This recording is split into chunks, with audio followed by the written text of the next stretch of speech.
Welcome to the Jill on Money podcast. It's Wednesday, September 23rd, and this is the program that tries to help you get through your financial life without tearing your hair out. It's so easy. All you need to do is when you're feeling freaked, just send us an email. It's easy, right? Ask Jill at jillonmoney.com. That is what Jill writes. And she says, "Hi, Jill, my favorite out and proud financial advisor." That's me, baby. I'm not a financial advisor anymore. Jill says, "I hear you talk about the jobs report, the GDP, and other economic indicators. Your comments sound like, oh, this is so bad, so sad, but I wonder if these things affect me. I'm retired. My income is only my pension, Social Security, and my VA retirement benefits. I have VA health insurance, and it covers 100% of my medical costs. I have no bills other than a mortgage, and that takes 1/3 of my income. I'm very comfortable with my situation. I have a Fidelity Growth Mutual Fund. It's doing very well. I've been toying with the idea of taking all of my money out and putting it into something safe like a CD. And this is why I'm asking my question. It makes me nervous at the thought of losing my nest egg. Your comments about the economy make me worry. Do these indicators affect me now, or might they in the future? Thanks for sharing your knowledge. I listen to your podcast every day." Well, Jill, I know that some of the current state of the economy can be scary. But, I believe that for most people who are long-term investors, if you just stick to your long-term game plan, you don't have to worry that much. Now, if you have the Fidelity Growth Mutual Fund and you're not tapping it for any of your general costs of your day-to-day living expenses, then maybe you could leave it alone. But if it's really bothering you, and you feel like you have too much risk, it's not that you should take all of your money out of the market, but maybe it's time to reduce your risk, okay?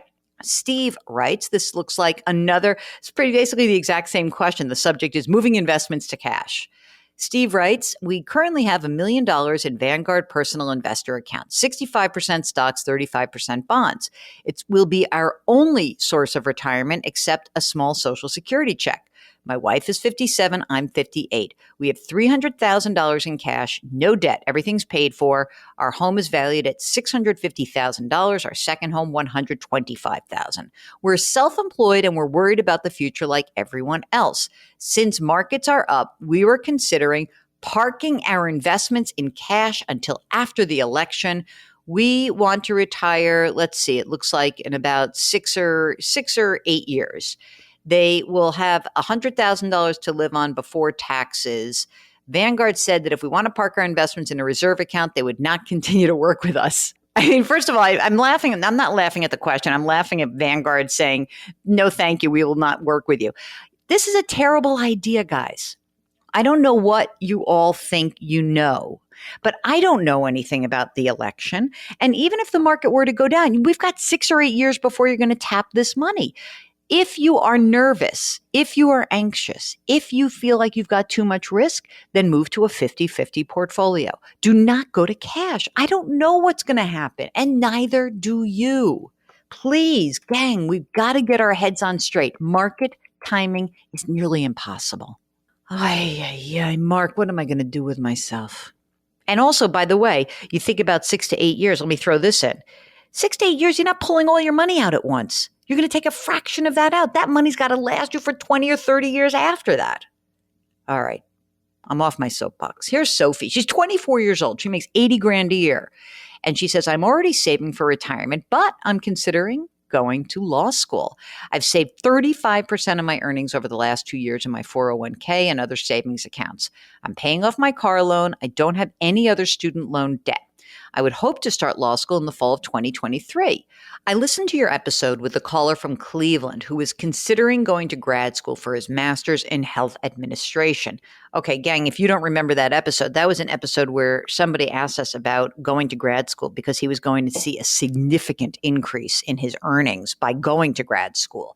So that is something that helped me guide him to, okay, sure, if you get a significant bump. But for everyone else listening, and also for you, Sophie, it's not necessarily the case that when you go to graduate school or law school for that matter, that you will see that increase. Now, my suggestion for you is really about, do you really want to go to law school? I mean, if you want to save for law school, then rather than contributing to your 401k, this has to do with really what you want. And I can't tell you whether or not to go to law school. If this is something you're dying to do, go do it. But if you think that you're just doing it to make more money, that is not a reason to necessarily do it. Okay. You really have to know that this is going to be 3-year commitment. It's expensive.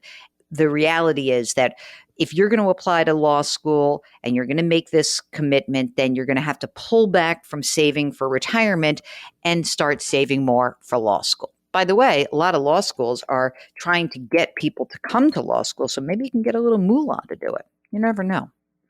Here's a question about FAFSA, the financial aid form that everybody hates. Mark writes, I love the show. It helps us keep going. I listen during my walk or bike ride. I feel like we're family. Love you guys. That's so cute. Okay. Mark continues. He says, my son is getting ready for college. He's a rising senior in high school, and we've hired a college planner to help us navigate the murky waters of the preparation for college. We'll be completing the FAFSA soon, and we make what appears to be too much money to qualify for most non-merit scholarships. Here's my question. Our planner is recommending that we shelter our emergency fund, close to 10 months of living expenses, in a fixed annuity, so it isn't another item that would count against us on the FAFSA. He says that schools knew we're sitting on a bunch of cash. They'll have no incentive to help us. Fees for the annuities or this. We can terminate after 1 year. Okay. Sounds interesting. I'd like your opinion. Mark. Okay. Mark, please don't do this. And I think this is such crappy advice. It's like actually, it's incensing me. Like I'm feeling the blood boil. You should not be hiding assets to qualify for financial aid. You should be managing your financial life and making a determination about how much money you can actually put towards college. Like, you really want to do this? You want to actually hide assets so that you could get money that maybe should go to somebody who's actually more deserving than you. I think this is a terrible idea. I think it's a lousy, lousy, lousy idea. And I would never buy an annuity. And I would never do that with my emergency fund. And I would fire this person immediately. How about that? My Mark, do you think that that's being too... I really tell you something. This is one of these strange shows where I am really off the rails right now. I mean, why would you, Mark says, it's crazy. Why would you want to lock up your emergency fund? It's so true. And look at the reason you're doing it. What kind of messaging are you putting out there in the universe? And it's terrible. It's just terrible. You know what? Figure out how much money you can afford to get your kids into a decent school and don't go crazy. Here's our last note of the day. This is from Jalen, and she writes, I was watching your report on kids and money, and I'm feeling pretty proud of myself. Good for you, girl. Oh, my God. My 3 boys were born over the course of 27 months. Oh, my God. When they were 3, 4, and 5, I showed them a dollar bill. We talked about what they could buy with a dollar bill. We pulled out the good old ABC 1, 2, 3 blocks.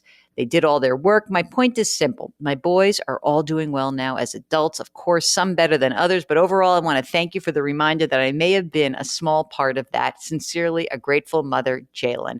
Way to go. It doesn't take a lot. I did a Kid and Money segment on CBS this morning. By the way, just funny thing about that particular segment, I got so much great input and so many, like the feedback was fantastic.